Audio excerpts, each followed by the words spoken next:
도대체 뭐 하느라 이렇게 늑장을 부리는 거야. 미치겠네. 시간은 자꾸 흘러가는데 진짜 이럴 거야? 이 소리는 나이 먹고 엘리베이터를 기다리며 미쳐가는 화딱지난 아줌마 소리입니다.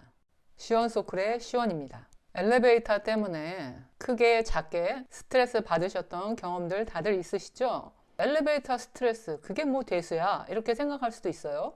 그런데 저 같은 경우 하루 평균 10회 정도 엘리베이터를 이용하는 것 같고 365일 곱하기 제 반평생 대략 30년 곱하면 10만 9,500회가 나오더라고요. 가볍게 볼 일은 저 같은 경우 아닌 것 같았습니다. 작게는 조바심, 짜증 이런 게 올라오고 조금 강도가 높아지면 억울함, 분노 이런 것들이 찾아옵니다. 최고조에는 돌아버릴 것 같다, 미쳐버릴 것 같다 그런 느낌이 들곤 했습니다. 나만 이렇게 스트레스 받는 걸까 싶어서 SNS를 한번 검색해 봤어요. 이거 정말 내 얘긴데 싶은 그런 경험담 그리고 솔직한 나눔이 정말 많이 올라와 있습니다. 특히 시간이 빠듯하고 일이 급할 요때 꼭 타이밍 기가 막히게 엘리베이터 매직이 일어나곤 했는데요. 느림의 미학 다름 아닌 이때 경험합니다. 모든 층 다석유로요. 여기에 느긋하게 타고요. 여유롭게 내리시는 분들이 꼭 있거든요. 그럴 때마다 저는 나와는 어쩌면 이렇게 다른 이분들의 그 머릿속을 파헤쳐보고 싶어요. 도대체 무슨 생각일까? 미치겠거든요, 제가. 표정은 애써 아닌 척하고 있지만 한숨이 푹푹 나오고요. 몸을 가만히 못 두고 마치 오줌 마리 온 사람처럼 베베 꼬고 난리도 아닙니다. 제 눈은 어떨까요? 국가대표 사격 선수죠. 정조준합니다. 층수 표시기에 레이저빔 쏘면서 제발 빨리 올라와라, 빨리 내려가라. 엘리베이터 주문을 외우고 있어요. 여기에 전문 용어로 제수똥 상황이죠. 어떤 XX가 엘리베이터 붙잡고 있는 거죠. 더 황당한 거, 엘리베이터 고장. 이게 하나가 아니라 동시다발적으로 발생한다 이겁니다. 실화냐고요? 네, 제가 겪은 실화입니다. 이런 스트레스를 해결해 보려고 노력도 해봤습니다. 스트레스 받을 일이 얼마나 많은데 배부른 소리 작작 좀 해. 네가 시간을 좀 더 넉넉히 계산하고 행동을 했어야지. 네 잘못이야. 네 책임이라고. 그렇게 못할 바에는 아예 이 순간을 즐겨. 안달복달 하면서 힘들게 살지 말고 받아들이라니까? 그런데 말이죠. 똥을 누고 밑을 들 닦은 것 같은 이 찜찜한 기분, 이걸 완전히 없앨 수가 없었습니다. 그랬던 제가 명상을 통해서 확실히 해소하게 되었습니다. 아니, 명상이라고?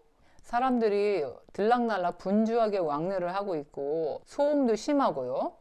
더군다나 층수 표식이 계속 지켜봐야 하는 그 상황에서 명상을 한다고 좀 말이 안 되는 것 같다고 생각할 수 있습니다. 왜냐하면 고요한 장소에서 자세 딱 각을 잡고요. 마음을 편안하게 하면서 자기의 내면을 바라보는 특별한 수행, 종교적인 색채 이런 느낌의 이미지를 사람들이 갖고 있기 때문입니다. 그런데 최근의 명상은 그런 이미지에서 많이 탈출했어요. 장소와 시간의 구애를 안 받고 있습니다. 왜냐하면 매우 쉽고 매우 간단하기 때문이죠. 생활 필수품 같은 존재라고 저는 생각합니다. 이유는 눈 뜨고 잠들 때까지 많이 필요한 존재이기 때문입니다. 그럼 명상이 뭐냐? 한마디로 나 지금 뭐 하고 있을까요? 샅샅이 살펴보는 것입니다. 그래서 명상은 내 마음속에 CCTV를 장착하는 거라 할 수 있습니다. 나를 남처럼, 남의 일처럼 관찰하는 것이다 라고 할 수가 있고 이걸 알아차림, 마음챙김이라고 합니다. 또한 이와 같은 능력을 메타인지 능력이라고도 하고요. 한마디로 저는 엘리베이터 앞에서 제 꼬라지를 실시간으로 관찰하면서 신속하게 스트레스에서 벗어났다 이 말입니다. 아니, 짜증나고 미치겠는데 그런 나를 바라보라고 불난집에 뭐 부채질 하는 거야? 그리고 손에 확실하게 잡히는 해결책도 아닌 것 같은데? 뭔가 추상적이고 막연해. 종교색도 띄는 것 같고 이런 생각들을 할 수 있습니다. 예를 한번 들어보겠습니다. 내 옆에서 누군가가 한숨 푹푹 쉬면서 몸을 한시도 가만히 못 두고 오도방정을 떨고 있어요. 남일이니까 그 순간이 아주 잘 보여요. 엘리베이터가 사람 마음처럼 그렇게 움직이는 게 아니죠. 그 나이 먹고 사람 참 가볍네. 인내심도 자기 조절력도 좀 부족한 것 같고 이런 생각을 저는 할 것 같아요. 여기서의 핵심은 남일처럼 보면은 거기에 빠져들지 않을 수 있다는 겁니다. 그러면 좀 더 현실적이고 냉정하고 논리적으로 판단할 수 있는 시야, 사고력을 가질 수 있다는 겁니다. 저는 이게 안 돼서 연애도 망하고 사기도 당하고 인간관계도 멀어지고 뭐 이와 같은 경험들을 참 많이 했었습니다. 이런 메타인지 능력은 언제 어디서나 쉽고 간단하게 큰 노력 없이 할 수 있는 명상법으로부터 시작했을 때 습관도 빨리 들일 수 있고 수준도 향상시킬 수 있다고 저는 생각합니다. 명상을 하면서 가장 빠르게 보는 효과가 있습니다. 아, 내가 지금 이렇구나 라고 하는 걸 관찰하면 열받은 거 시키느라 애썼던 그 에너지, 힘이 순식간에 쫙 빠집니다. 그러면서 동시에 눈깔이 제자리에 돌아옵니다. 정신 차렸다는 의미죠.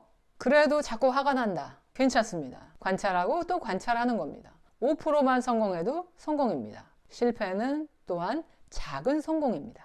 계속 하다 보면은 성공의 확률은 점점 늘어날 것이고 어느 순간 스트레스가 시원하게 왔다가 시원하게 가는 경험을 하실 거라 확신합니다. 엘리베이터 때문에 생겼던 온갖 감정, 생각, 스트레스가 관찰하는 힘, 명상의 힘을 통해서 해소될 수 있다. 시원히 스트레스를 해소했던 방법이었습니다. 다음 시간에는 좀 더 구체적으로 어떻게 하면 내 생각이나 감정을 관찰할 수 있는지 초보자 수준에서 접근하기 쉬운 방법을 알려드리도록 하겠습니다. 구독, 좋아요, 알람 설정은 콘텐츠 제작에 대단히 큰 힘이 됩니다. 감사합니다.